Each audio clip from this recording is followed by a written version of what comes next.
everyone, welcome back to another beautiful video. അപ്പോൾ ഇന്നത്തെ video SSLC സ്റ്റുഡൻസിന് വേണ്ടിയിട്ടുള്ളതാണ്. ഞാൻ ഇന്ന് എൻ്റെ കുറച്ച് ഗൈഡ്സും ആൻസർ ഷീറ്റ്സൊക്കെ കണ്ടപ്പോൾ വിചാരിച്ചു അതൊക്കെ വെച്ച് എൻ്റെ 10th ഒരു എക്സ്പീരിയൻസ് ഷെയർ ആക്കിയ ഒരാൾക്കെങ്കിലും യൂസ്ഫുൾ ആയിട്ട് തോന്നിയാലോ. അപ്പോൾ അതാണ് ഈ വീഡിയോ എന്ന് പറയുന്നത്. ആൻഡ് ഞാൻ ഫസ്റ്റ് ടൈം ആട്ടോ വോയിസ് ഓവർ അല്ലാതെ ഇങ്ങനെ ഒരു വീഡിയോ എടുക്കുന്നത്. അപ്പോൾ അതുകൊണ്ട് തന്നെ ഒരുപാട് മിസ്റ്റേക്സ് ഒക്കെ കാണും. അതൊക്കെ എല്ലാവരും ഫർഗീവ് ചെയ്യുക. അപ്പോൾ അത്രയേ ഉള്ളൂ, നമുക്ക് വീഡിയോയിലോട്ട് പോകാം. ഫസ്റ്റ് ഓഫ് ഓൾ നമുക്ക് മലയാളത്തിൽ നിന്ന് തന്നെ തുടങ്ങാം. മലയാളം ഫസ്റ്റ് ആൻഡ് സെക്കൻഡ് ആണുള്ളത്. ആൻഡ് അതിൽ ഫസ്റ്റിലാണ് കണ്ടൻറ്റ് കൂടുതൽ. മലയാളം എന്ന് പറയുമ്പോൾ നമുക്ക് ജസ്റ്റ് അതിൻ്റെ പാഠത്തിൻ്റെ ആശയവും അത് എഴുതിയ ആളുടെ പേരൊക്കെ ഉണ്ടെങ്കിൽ തന്നെ അത്യാവശ്യം ഫോർമാറ്റ്സ് ഒക്കെ പഠിച്ചാൽ നമുക്ക് മാർക്ക് സ്കോർ ചെയ്യാൻ പറ്റുന്ന ഒരു സബ്ജക്റ്റാണ്. പക്ഷെ ഒരുപാട് പേർക്ക് ഇത് പ്രശ്നം വരുന്നത് എവിടെയാണെന്ന് വെച്ചാൽ ടൈം മാനേജ്മെൻറ്റിൻ്റെ പൊസിഷൻ എത്തുമ്പോഴാണ്. പക്ഷേ എനിക്കിതുവരെ ടൈം മാനേജ്മെൻറ്റ് ഒരു പ്രശ്നമായിട്ട് വന്നിട്ടില്ല. കാര്യം ഞാൻ കൂൾ ഓഫ് ടൈമിൽ തന്നെ ക്വസ്റ്റ്യൻ നോക്കുമ്പോൾ നമുക്ക് ഈസി ആയിട്ടുള്ള ക്വസ്റ്റ്യൻസ് ഒക്കെ നോക്കി ഈ ക്വസ്റ്റ്യൻസിന് ഞാൻ ഇത്ര ടൈം എടുക്കുമായിരിക്കും എന്നുള്ളതിൻ്റെ ഒരു ആവറേജ് ടൈം കാൽക്കുലേറ്റ് ചെയ്യാറുണ്ട്. ഇങ്ങനെ ഒരു ആവറേജ് ടൈം കാൽക്കുലേറ്റ് ചെയ്യുന്നതുകൊണ്ട് തന്നെ ആ സമയത്തിനുള്ളിൽ തന്നെ എനിക്ക് എഴുതിയെടുക്കാൻ പറ്റും. ആൻഡ് എനിക്ക് പറയാനുള്ളത്, നിങ്ങൾക്ക് ഈ എഴുതാൻ പാട് വരുന്നതിൻ്റെ ഒരു മെയിൻ റീസൺ മലയാളം ആയതുകൊണ്ട് എഴുതാൻ മടിയുള്ള ഒരുപാട് പേരുണ്ട്.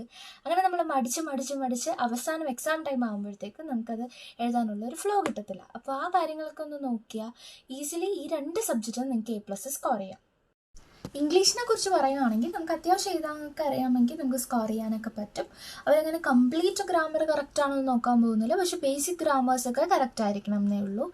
ആൻഡ് നമുക്കതിലൊരു മോഡൽ അറിയാലോ, ആ മോഡൽ ടൈപ്പിലേ ക്വസ്റ്റ്യൻസ് വരാറുള്ളൂ. അപ്പോൾ ആ മോഡൽ അനുസരിച്ച് ഏതൊക്കെ ക്വസ്റ്റ്യൻസ് വരും അതിൻ്റെ ഒരു എന്താ പറയുക കാര്യങ്ങളും അതിൻ്റെ ഒരു ഫോർമാറ്റും ഒക്കെ നോക്കി വെക്കുക.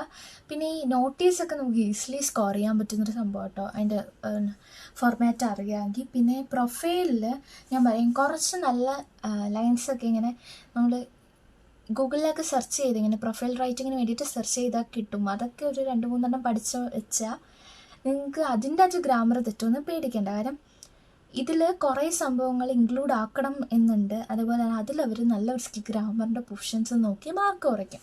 അപ്പോൾ അങ്ങനെ നേരെ എഴുതുകയാണെന്നുണ്ടെങ്കിൽ നിങ്ങൾക്ക് മാർക്ക് കിട്ടാൻ ചാൻസ് കൂടുതലാണ്. അപ്പോൾ ഇങ്ങനെയൊക്കെ ശ്രദ്ധിച്ചാൽ നമുക്ക് ഈസിലി സ്കോർ ചെയ്യാൻ പറ്റും ഇംഗ്ലീഷിൽ A+. ഇനി അടുത്ത സബ്ജക്റ്റ് എന്ന് പറഞ്ഞാൽ ഹിന്ദിയാണ്. ഹിന്ദി എന്ന് പറഞ്ഞാൽ എനിക്ക് ഏറ്റവും ടഫ് ഉണ്ടായിരുന്ന സബ്ജക്റ്റാണ്. ഇപ്പോഴും ടഫാണ്. അതുകൊണ്ട് തന്നെ പ്ലസ് മുതൽ ഞാൻ സെക്കൻഡ് ലാംഗ്വേജ് മലയാളമായിട്ടോ എടുത്തേക്കുന്നത്.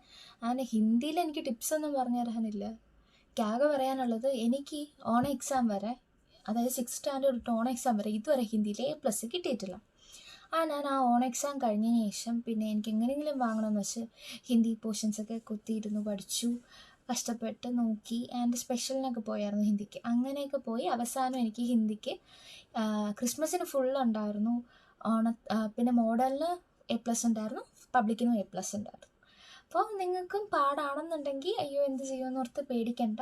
കുറച്ച് എഫേർട്ടൊക്കെ ഇട്ട് അതിനുവേണ്ടി വർക്ക് ചെയ്യാമെന്നുണ്ടെങ്കിൽ നിങ്ങൾക്ക് അതിനും സ്കോർ ചെയ്തെടുക്കാം. ഇനി അടുത്ത സബ്ജക്റ്റ് എന്ന് പറഞ്ഞാൽ ഹിന്ദിയാണ്.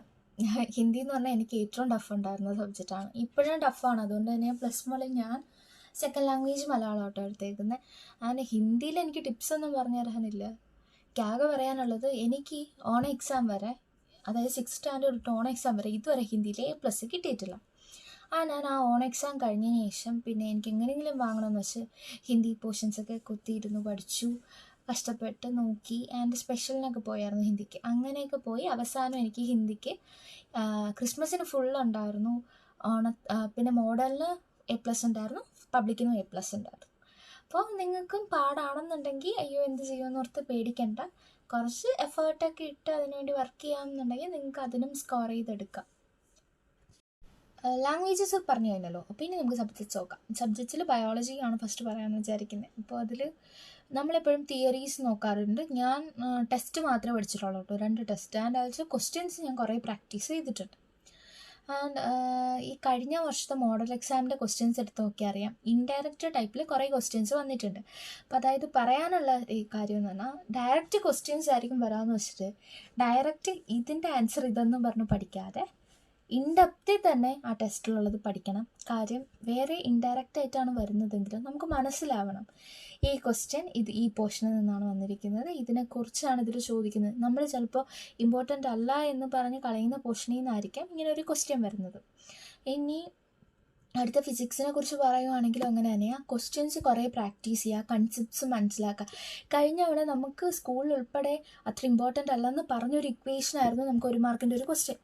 ഫിസിക്സും കെമിസ്ട്രിയും അങ്ങനെ തന്നെയാണ്, കൺസെപ്റ്റ്സ് ആണ് അറിയേണ്ടത്. പിന്നെ ലോസും കാര്യങ്ങളൊക്കെ നമ്മൾ കറക്റ്റായിട്ട് തന്നെ പഠിക്കണം. പിന്നെ ഈ എക്സ്ട്രാ ക്വസ്റ്റ്യൻസ് എഴുതുന്നത് നല്ലതാട്ടോ. ഞാൻ എല്ലാ സബ്ജക്ട്സിലും എക്സ്ട്രാ ക്വസ്റ്റ്യൻസ് എഴുതാറുണ്ട്, ലാംഗ്വേജ് ഒഴിച്ച്.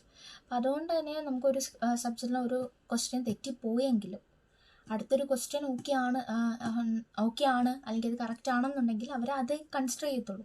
അപ്പോൾ അതുകൊണ്ട് തന്നെ അങ്ങനെ എഴുതുന്നത് നല്ലതാണ്. പിന്നെ മാത്സിനെ കുറിച്ച് പറയുകയാണെങ്കിൽ ഓൾമോസ്റ്റ് പറയും പാടുള്ള സബ്ജക്റ്റ് എന്ന് പറയാറുണ്ട്, പക്ഷേ കമ്പാരിറ്റീവ്ലി മാത്സ് നല്ല ഈസിയാണ്. നമുക്ക് കുറച്ച് ബേസും കാര്യങ്ങളൊക്കെ ഉണ്ടെങ്കിൽ PYQs പ്രാക്ടീസ് ചെയ്യണം. മാത്സ് ജസ്റ്റ് ഇങ്ങനെ പഠിച്ചു പോയാൽ പോരാ, ക്വസ്റ്റ്യൻസ് എത്രത്തോളം പറ്റുമോ അത്രത്തോളം പ്രാക്ടീസ് ചെയ്യണം.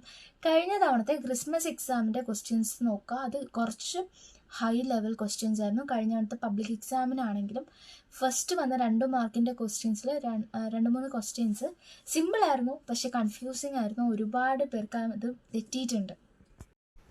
മാത്സ് പിന്നെ നിങ്ങൾ പറഞ്ഞ പോലെ തന്നെ ക്വസ്റ്റ്യൻസ് ചെയ്യുക, വേറെ ഒന്നുമില്ല. ഹാർഡ് ലെവലായിട്ടുള്ള ക്വസ്റ്റ്യൻസും A+ ലെവലായിട്ടുള്ള എല്ലാ ലെവലിലുള്ള ക്വസ്റ്റ്യൻസും പ്രാക്ടീസ് ചെയ്യുക. മാത്സിന് മാത്രമല്ല എല്ലാ സബ്ജക്ട്സിനും. മാത്സ് പിന്നെ കൺസെപ്റ്റ്സും കാര്യങ്ങൾക്കും വേണ്ടി ഞാൻ ഈ ഒരു പ്രിൻ്റ് ഔട്ട് യൂസ് ചെയ്തിട്ടുണ്ട് കേട്ടോ, എനിക്ക് ഭയങ്കര യൂസ്ഫുൾ ആയിരുന്നു. ആൻഡ് ഇത് നമുക്കൊരു ചാപ്റ്റർ, ഇപ്പം ഇത് നമ്മുടെ ഈ ഒരു ചാപ്റ്ററിൻ്റെ തന്നെ കണ്ടില്ലേ, എല്ലാ കാര്യങ്ങളും ഇങ്ങനെ കൺസെപ്റ്റ്സ് ഇൻക്ലൂഡഡ് ആണ്. ഇപ്പോൾ ടാൻജൻസിലൊക്കെ ആണെങ്കിൽ അതിലെ എല്ലാ തിയറംസും നമുക്ക് ഇതിൻ്റെ അകത്ത് തന്നെ ഒറ്റയടിക്ക് കാണാൻ പറ്റും. അപ്പം അതുകൊണ്ട് തന്നെ നല്ല വൃത്തിക്ക് യൂസ്ഫുള്ളാണ്. എനിക്ക് തോന്നുന്നു ഇത് നിങ്ങൾ ഗൂഗിളിൽ സെർച്ച് ചെയ്ത് നോക്കിയാൽ കിട്ടും. PDF ആയിരുന്നു. എനിക്ക് ഗൂഗിളിലൊക്കെ സെർച്ച് ചെയ്തിട്ട് ചേട്ടനാണെന്ന് തോന്നുന്നു അയച്ചു തന്നത്, കറക്റ്റ് ഓർമ്മയില്ല. എന്തായാലും ഞാൻ PDF പ്രിൻ്റ് ഔട്ട് എടുത്തതാണിത്. അപ്പോൾ ഇതാണ് സബ്ജക്ട്സ് ഫേസ് പറയാനുള്ളത്. ഇനി ഞാൻ യൂസ് ചെയ്ത ഗൈഡ്സും അതേപോലെ തന്നെ എൻ്റെ മോഡൽ എക്സാമിൻ്റെ മാർക്സും കാര്യങ്ങളൊക്കെ ഒന്ന് നോക്കാം. ഫസ്റ്റ് നമുക്ക് ഈ ഒരു ബുക്ക് നോക്കുകയാണെന്നുണ്ടെങ്കിൽ ആ വർഷം വരാൻ ചാൻസ് ഉള്ള 4 സെറ്റ് മോഡൽ ക്വസ്റ്റ്യൻസും ഒരു സെറ്റ് PYQs ആയിരുന്നു അതിൽ ഇൻക്ലൂഡ് ആയിരുന്നു. അതിൽ കുറേ ക്വസ്റ്റ്യൻസ് മോഡലും പബ്ലിക്കിനും കണ്ടിട്ടുണ്ടായിരുന്നു കേട്ടോ.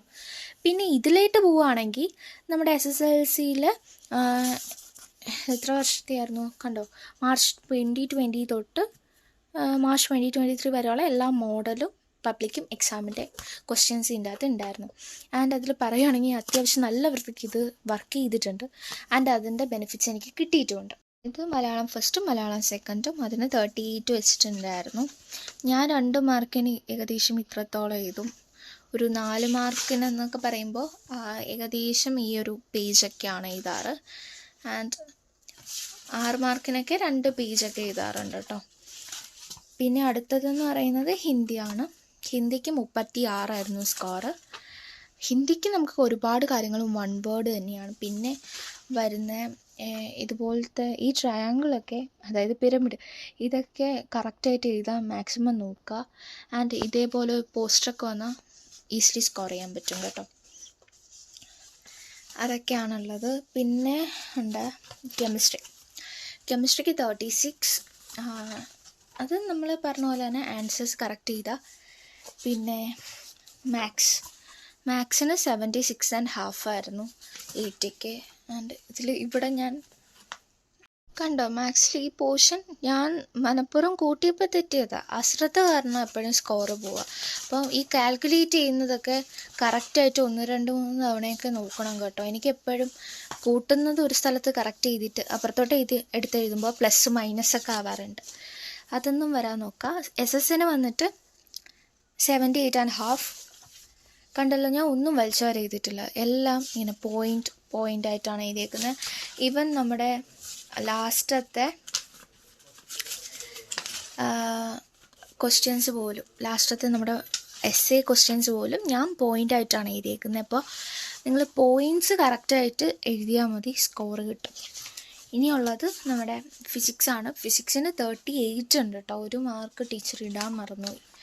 ആൻഡ് ഇതേപോലെ കാര്യങ്ങൾ ക്വസ്റ്റ്യൻസ് കറക്റ്റ് ചെയ്താൽ. പിന്നെ എനിക്ക് പറയാനുള്ളത് തന്നെ എക്സ്ട്രാ ക്വസ്റ്റ്യൻസ് അറ്റൻഡ് ആക്കുക. അപ്പോൾ എക്സ്ട്രാ ക്വസ്റ്റ്യൻസിന് നിങ്ങൾ എഴുതുന്ന ചോയ്സാണ് കേട്ടോ, ദാറ്റ്സ് അപ് ടു യു. കാര്യം ഓരോരുത്തരും ഡിഫറെൻ്റ് ആണ്. ഇപ്പം എനിക്ക് ചിലപ്പോൾ പെട്ടെന്ന് വായിച്ചാൽ മനസ്സിലാവുമായിരിക്കും, എൻ്റെ ഫ്രണ്ടിന് പക്ഷേ ഒരുപാട് നേരം പഠിക്കണമായിരിക്കും. ചിലപ്പോൾ അവർക്ക് കുറേ ടോപ്പിക്സ് ഒരുമിച്ച് പഠിക്കാൻ പറ്റുമായിരിക്കും, പക്ഷേ എനിക്ക് അങ്ങനെയല്ല. എനിക്ക് ചിലപ്പോൾ ഒരു ദിവസം ഈ ഒരു ടോപ്പിക്ക് മാത്രമേ കവർ ചെയ്യാൻ പറ്റുള്ളൂ. അപ്പോൾ അതൊക്കെ അനുസരിച്ച് നിങ്ങൾ തന്നെ പ്ലാൻ ചെയ്യുക. എന്തായാലും നിങ്ങൾക്ക് ഇനി ഏകദേശം ഒരു 4 മാസം അടുപ്പിച്ച് ഉണ്ട്, 4 അല്ല, ഒരു 3 മാസം 3-3.5 മാസം അടുപ്പിച്ചുണ്ട് എക്സാം ആവാൻ വേണ്ടി. അപ്പോൾ അതിന് മുമ്പേ എങ്ങനെയൊക്കെ കവർ ചെയ്യണമെന്നുള്ളത് നിങ്ങൾ തന്നെ തീരുമാനിക്കുക. ആൻഡ് അത്രയൊക്കെ ഉള്ളൂ ഇന്നത്തെ വീഡിയോയിൽ. അപ്പോൾ നല്ല വൃത്തിക്ക് പ്രിപ്പയർ ചെയ്യുക.